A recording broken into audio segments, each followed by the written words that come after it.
Assalamualaikum warahmatullahi wabarakatuh. Selamat pagi semuanya.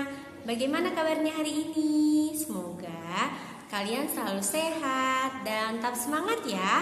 Hari ini kita masuk ke materi bab 6 Akidah Akhlak, yaitu meneladani kisah Nabi Nuh alaihissalam. Oke, sebelum kita masuk ke materi, kita membaca doa terlebih dahulu ya.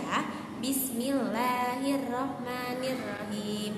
Rabbi zidni ilman warzuqni fahman. Amin.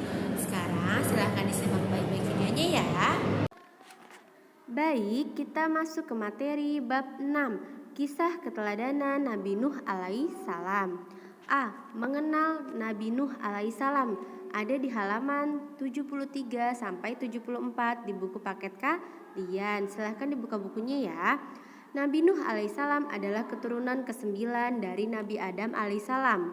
Nabi Nuh adalah nabi ketiga setelah Nabi Adam alaihissalam dan Nabi Idris alaihissalam. Nabi Nuh diangkat menjadi nabi sekitar tahun 3650 sebelum Masehi. Menurut Al-Quran, Nabi Nuh memiliki 4 anak laki-laki, yaitu Kanaan, Sem, Ham, dan Yafet. Nuh bukan berasal dari bahasa Arab, tetapi dari bahasa Syam, yang artinya bersyukur atau selalu berterima kasih. Dinamakan Nuh karena seringnya beliau menangis. Nama asli Nabi Nuh adalah Abdul Ghaffar, yaitu hamba dari Yang Maha Pengampun. Ayahnya bernama Lamik atau Lamaka bin Mutawashilah Matusalij bin Idris bin Yarid bin Mahlail bin Kainan bin Anushi bin Syed bin Adam. Nabi Nuh hidup selama 950 tahun. Ia mempunyai istri yang bernama Wafilah. Nabi Nuh adalah Rasul yang diutus Allah Subhanahu wa Ta'ala untuk berdakwah di antara kaum yang sesat. Ibnu Katsir mengatakan bahwa Nuh diutus untuk kaum Bani Rasib.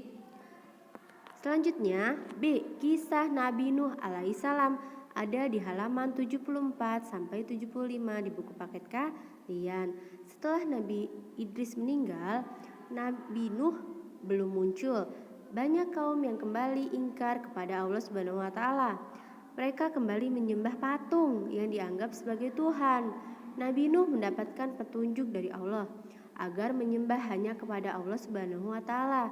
Sepanjang usia, Nabi Nuh berdakwah dan menyeru tiada kenal lelah.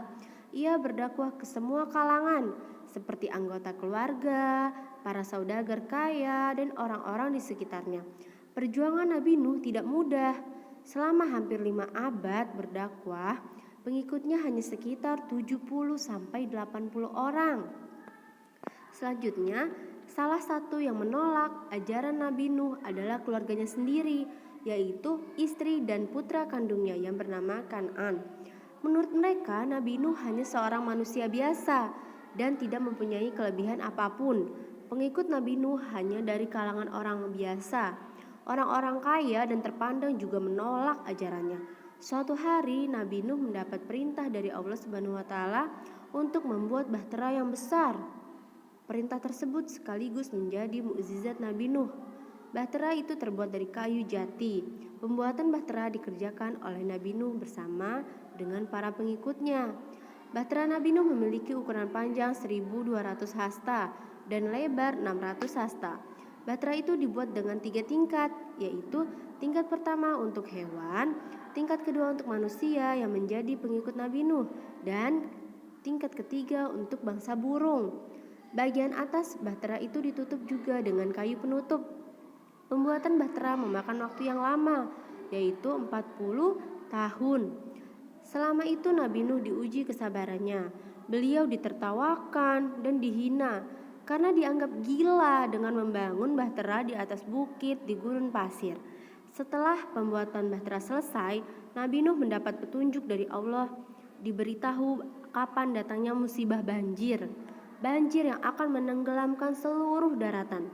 Nabi Nuh segera membuka bahteranya dan mengajak para pengikutnya untuk menaiki bahtera. Istri Nabi Nuh dan putranya Kanan tidak ikut naik bahtera. Mereka tidak percaya dengan peringatan akan datangnya banjir. Setelah semua makhluk yang Allah ditakdirkan selamat masuk kapal, pintu kapal pun ditutup. Tidak lama kemudian Allah turunkan air dari langit dan air dari bumi. Tiada satu celah pun di bumi kecuali keluar air darinya. Air yang keluar semakin meninggi hingga menutupi bumi. Pada saat yang sama, Nabi Nuh belum berhenti membujuk Kan'an untuk menaiki bahtera, namun anaknya tidak mau. Nabi Nuh alaihissalam merasa sangat sedih. Ia telah kehilangan anak yang sangat disayanginya. Tiada lagi permukaan bumi yang tersisa. Seluruhnya telah tenggelam, tak ada lagi yang hidup kecuali yang berada di atas perahu. Yang C, meneladani kisah Nabi Nuh alaihissalam ada di halaman 78. Kisah Nabi Nuh memberi banyak keteladanan. Sifat-sifat Nabi Nuh harus diteladani dalam kehidupan sehari-hari. Keteladanan yang dapat diambil dari kisah Nabi Nuh adalah sebagai berikut. 1. Selalu bekerja keras dan berusaha tanpa menyerah. Yang kedua, meminta maaf dan memberikan maaf. Yang ketiga, melatih kesabaran. Yang keempat, taat kepada Allah Subhanahu wa Ta'ala. Oke, sekian materi yang sudah Ibu jelaskan. Kurang lebihnya Ibu mohon maaf. Wassalamualaikum warahmatullahi wabarakatuh.